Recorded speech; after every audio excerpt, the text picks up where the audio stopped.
Près de 4000 spectateurs vendredi soir dans un stade de Lidonnière plein à craquer pour ce match de haut de tableau entre le Poiré Survie 3e et Fréjus Saint-Raphaël 4e. Un match séduisant au parfum de Ligue 2 entre deux formations séparées de 6 points avant le coup d'envoi. Première alerte devant le but varois sur cette belle tête de Marie qui met tout de suite de neuf dans le bain. Les Genoux en maillot bleu dominent le début de match, bien décidés à écarter un concurrent direct au podium. Et suite à un coup franc de Vincent Le Goff, CK saute plus haut que les défenseurs mais manque le cadre. Fidèles à leur principe de jeu, les hommes d'Oswald Tanchot montrent de belles intentions et c'est Gazo qui à son tour sollicite le portier azuréen. Les visiteurs sont un peu en dedans, ont du mal à conserver le ballon et se montrent très rarement dangereux. Tout l'opposé de Vendéen, plus en mouvement, plus entreprenant, qui trouve le cadre sur une frappe d'Agui. Mais toujours pas de but et les deux équipes regagnent les vestiaires sur un score de 0 partout. C'est un match, on va dire, équilibré. On pensait que Fréjus serait venu pour la victoire. Apparemment, on voit qu'il joue en derrière. Une belle première mi-temps, des occasions pour le Poiré. 20 occasions pour le Poiré.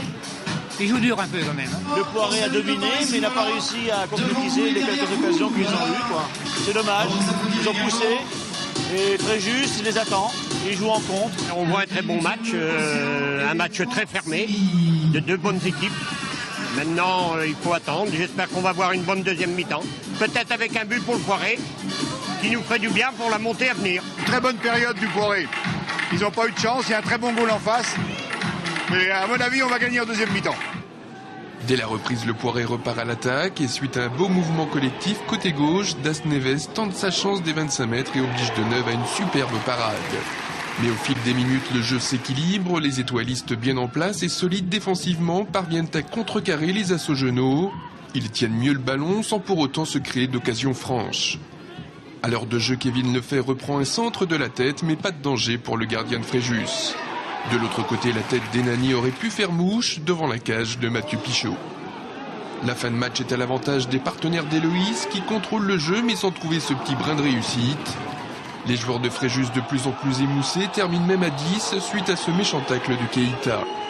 Mais la défense varoise avec un gardien impeccable va faire de la résistance pour ne pas craquer et repartir finalement avec le point du match nul. Score final 0 partout, tenu en échec, le Poiré a tout de même assuré l'essentiel en gardant cette distance avec son adversaire du soir.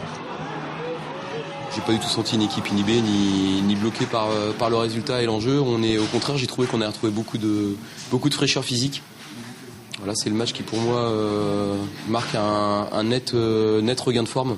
Ça avait été un petit peu le cas contre Épinal, un petit peu le cas contre Orléans et encore un peu plus ce soir, donc ça c'est bon signe. J'ai pas de doute sur notre capacité à bien finir au niveau athlétique. Donc le groupe est mobilisé, on n'a quasiment pas de blessés, on a des joueurs qui montent en régime. En première mi-temps, on ratait le ballon, on s'est précipité, alors que j'avais mis Scarpelli justement autour du rond central pour qu'on aille le trouver et que lui puisse nous poser le ballon, parce que bon, grosse maîtrise technique, c'est une grosse vision de jeu, voilà. Et autour de lui, je voulais qu'on bouge et qu'on arrive à la garder cette balle, parce que je savais très bien que pour battre le Poiré, il fallait monopoliser le ballon. Voilà. Si on monopolise pas le ballon contre eux, à tout moment on peut prendre un but. Il reste désormais 5 journées avant la fin du championnat. Vendredi prochain, le Poiré se déplacera à Cherbourg. Fréjus se rendra à Amiens.